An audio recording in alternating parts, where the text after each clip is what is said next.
I just bought a cheap hmc5883l module and tried Arduino Nano to read this module. Unfortunately, it does at work. Nano always read concitant value. I even doubt the module is broken and throw it. After search on Google, I got the truth. Actually, the price of hmc5883l is much higher, so the seller just used more cheap chip like QMC5883l and QMC5883P in the module. And although they have same pins and functions, the code can't be reused.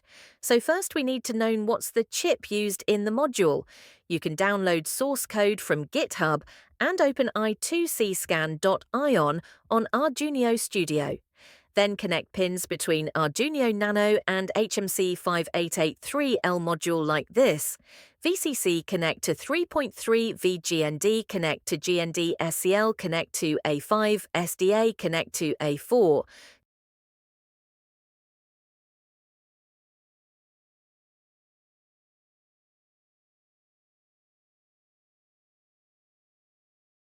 Compile the project and upload to Arduino Nano. Open Serial Monitor in the Arduino Studio, then you can see default E2C address. If the address is 0x1e, this is really hmc5883l. If the address is 0x0d, this is QMC5883l. If the address is 0x2c, this is QMC5883P. For hmc5883l and QMC5883l, there is official library supported in Arduino Studio.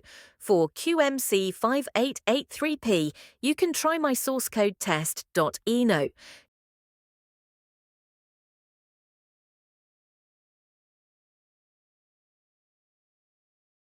Compile the project and upload to Arduino Nano.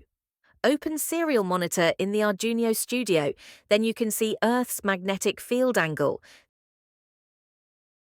Thanks for your time. Bye-bye.